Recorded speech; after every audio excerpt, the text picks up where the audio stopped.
You all think that chatting distracts like progress, but do you know that 90% of social media chatters chat in order to waste time? Yet, if anybody saw me smoking shisha with friends, nobody will say something. And if you see me reading a book, you'd have made fun of me.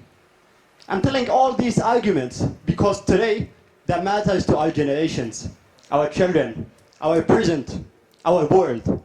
You and I, your life and mine, are like this phone. You all can see this phone. Just as it can be used in different ways, our lives can be utilized so, if we decided so. But when this phone hack our lives, we get lost. And when we get lost, we feel the purpose. Have you ever wondered what wastes our life? Is it actually a phone or our mentalities? I've seen people who live without purpose. People who drive their cars because they have oil. And people who study scientific section and then go to social sciences. I've also seen people who just go with the winds instead of sailing and adapting life changes. I've lived all those moments. And since I've get rid of that circle, I started to help children doing so. I've started to work with youth people on nurturing purpose and values. In my speech today, I'm going to tell you about a story of a young boy. It's my story. I'm going to highlight how was my life and how a laptop changed my life. A laptop, that seems sarcastic, but it did. So let me begin by telling you the story. We all went for a schooling of 12 years, right? If you did less than that, that means you suffered less than I did. That is true. We used to go to school, but move faster, and every day we wake up. But I didn't know I really used to go to school. What makes me wake up in the early morning is nothing. It's only to go to study, save, memorize, and listen to what lecturers say, and then go for exam. Putting creativity, character building, and learning for life aside, that doesn't make a sense. So one day, this one, again, I picked it. What I did, I called two of my friends. Guys, why do we attend classes every day? They said, are you stupid? I said, come on. We don't have any benefit. Shall we try a new thing? Okay. Okay, I'll follow you this time. You're the good boy. You take the lead. The good boy, which is me, who was among the top students, who always tried for a better life, went to join the bad boys. I drove my car with two of my friends. We went to the billiard. The bad boys saw us, and what happened? They started running. They thought that we will report them. The good boy has arrived. I said, hey, wait! I want to join you. So what they've done, we started to play, and the moment I started to play with the billiard, I started to think about my parents' trust, about my values that I learned in my life through my family, through my parents. Am I wasting my money? For what sake? For what sake I wake up? I can't play billiard anytime. If you've wondered about this, I can do it in the evening. So I told the guys, let's go back again to the school. Are you crazy? I said, I'm not. But I was. So I went back to the school, and the lecturer saw us. My name is in the blacklist after 12 years of legacy, of honor, of pride in school, before going to university. And then we entered, I jumped, I climbed the wall. I saw people jumping out, but I was jumping into the school to attend the class. And guess what happened? We were kicked again. I'm not telling you to skip classes. I'm telling you to invite, to try new things, to experience things that you have never done, to define your values in life, what you really stand for. Have you ever wondered why you do what you do? And before that, what is your stance? You cannot just simply go to work with the government and get money, steal from there, and go to build a mosque or a church. That doesn't make a sense. It's a noble purpose, but without a value. Knowing your value will shape your purpose. That is crucial for your community, for your people, for every single life. That was not enough for me to know my values. So I, again, drove my car. Yeah, I had oil, lucky. I used my GPS. It didn't work. I want to go home. Walking there, driving here among different states. My car is without a destination. That was my life, without a purpose. One day, I was studying at Yale. I just preparing my IBT TOEFL to study in Canada. But things didn't go well. And what happened is, my laptop got stolen. Have you ever thought that a laptop can change your life? Can find your life purpose? No one? That seems weird, right? But yeah, a laptop changed my life. The stolen laptop at Yale brought me two options. I had either a 50% resumption, money comes and goes, that doesn't make a sense, or an internship. I started to think, I drove the car so much, I lost money, I've not done much about my life. Where do I stand? On earth? Where on earth am I? So I moved. 1, 2, I talked to my dad. My dad don't know about my laptop. And he will kick me if I tell him my laptop's stolen. I decided to pick the internship. I picked it. And I had a good manager, Mr. Aziz, who blindly believed in me, who saw that I will be someone one day, who tried to give me the maximum of my experience. He trusted me to be as private translator in private missions. And one day, one of the delegations was UUM delegation, the university that I'm currently pursuing my degree in. Opportunities come, and the only thing is you have to seize them. I was sent to classes as a sub-teacher, and what built my confidence when I was only 17 years old, and the students are older than me. I feel like, what will I do? How will they listen to me? And I just, hello, good morning. This is not your teacher, this is a sub-teacher. You can call me Ibrahim. And they say, Teacher Ibrahim? Ibrahim, please, you're older than me. And then I started, okay, this is life. You start to live experience. Unleash it. But make sure that you reflect it. That you question yourself. Where were you before this and what you've done? And after that, you will know your purpose. That was how I unleashed that. Before I leave my Yale, my manager called me. Ibrahim, you're leaving. I said, right. He just told me a few words that touched my heart. He said, your father was a minister one day. I want to see you a prime minister. I didn't know. I was like, his words created a common sense in me. He took me everywhere, even to public speaking places. He sent me once to follow him. And he introduced the tent and public speaking activities in the class. In the next class, he said, Ibrahim, I want to say something to you guys. I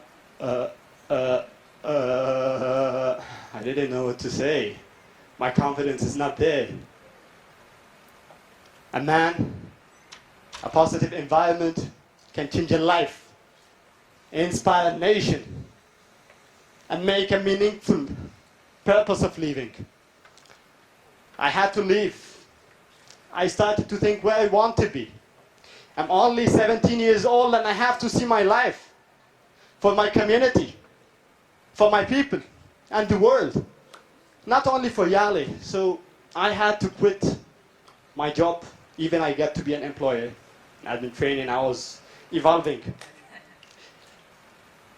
I traveled to Malaysia in order to resume my studies, my self-enrichment. I know my problem, and I divided my plans. I was clear about myself. What do I want to be in the next 20 years? And when I was going to the airport, my father sent me. Despite that, the fact was the Arab Spring, and I made myself a revolution to change. Not to change the country, but to change myself first. And here, where change begins. I was like, my dad, son, it's your time to redefine yourself. It's your time to learn, to leave hungry, to build up your legacy, to serve for people, and make us proud of you. Again, a more positive environment was there. I traveled, and I knew my destination when I was in the plane. I traveled to unleash my life purpose.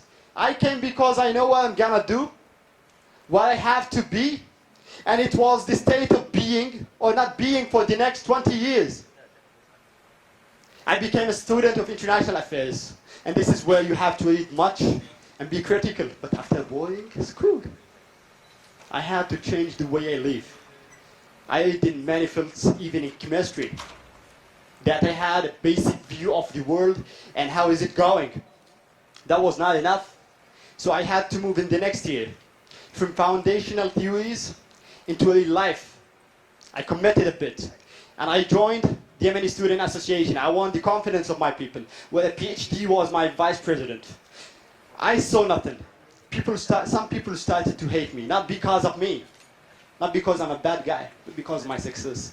Not my success, but what we do. Not because of what we do, but because what we stand for. We had a messed up connection with the university and our embassy. 5 years no visit. We wanted to recreate everything back, to bring our people, to bring the university and our students together. We proposed to work with committed Yemeni students who believed that we represent Yemen, that we live to tell people we exist here, and we live to achieve our purposes. We do not exist to just stand. We managed with lack of experience, lack of financial capabilities, and human resources. We managed a big event gathering 600 students. We also brought the university and the embassy for 2 times in 3 weeks, but they didn't show up again. That is fine. Our embassy, our world, our life, but we have to do and stand where we believe in. On my 3rd year, I had to change much in my life to move in my personal development, in character building. So I went and traveled for holiday after my uncle passed away. My uncle who used to question me and test me on everything. The moment I heard his death, because of this crazy war, I was like, what shall I do next? I saw nothing but the name of my uncle. To see me somewhere, someone better than them, better than everyone who lives and exists, to serve for our devastated country. It created a common sense in me. I could not resist to live my life, to start helping our people, to work on educational projects.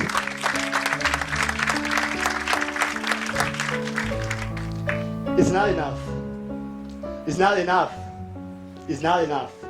I was on holiday and I thought of joining Henceforth Society Malaysia to join a cause, an educational cause for the Malaysian people. My friend called me, why are you doing this for Malaysian? I said, come on, it's humanity. It starts here and ends everywhere. You do things to see an outcome, no matter where it is, no matter who is it for. You just do it because you believe in it. I changed much of my life, and every moment I see, I live hungry. I do not say it's okay. Okay is never okay. I kept moving, step, step, step. And every morning I wake up, I go for jogging. I see the end of the way. Even if you pass by me, you may see me not seeing you. I stand for 5 minutes like this. I see there, because the road is clear and nothing is disturbing. My vision is there. My plans are here. Life changes. I only have to adapt them. 2, 3, 4, 5. What's next? It's not the end. My friend Awad, a guy whose scholarship was terminated. He had a dream to be a PhD holder in economics. Because of corruption, his scholarship was terminated, despite the fact that he had it in 2013. Everybody knew him, thought he would go back. When you have no financial resources in a foreign country, it's like,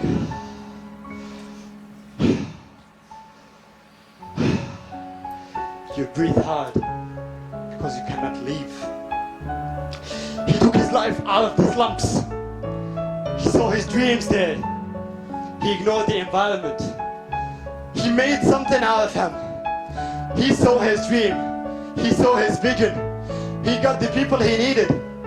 He got the positive environment, even they were few. Today, in 2 months from now, he's about to graduate with his PhD. Be persistent. Life will drag you down. No matter how bad it is or how hard it gets, you have to be persistent, to be visionary. You have to do everything you want to do for a purpose. I want every one of you here to stand right now. Would you do it so?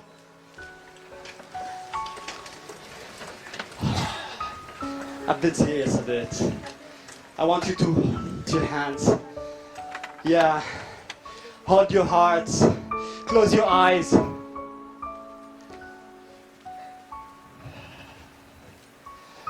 You're breathing. You're alive. Open your eyes. You're alive. You can have a seat.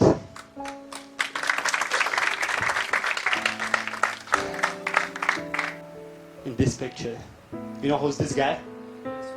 He's my ideal, my life total, a guy who made something out of me. But that is not enough. Your fathers are the ones who you should commit yourself to make them proud. Proud of you, your country. Let me quote Martin. It's what Martin says. All those who have achieved great things have aimed. They have fixed their gaze on aim, which once was high. One sometimes seemed impossible. Ladies and gentlemen, after leaving this hall tonight, I want you to start thinking where you stand. Define everything in your life. Do not underestimate your purpose. It can change a life, inspire a nation, transform the world, and make youth more productive in your communities. Let that be our tool of success. Thank you.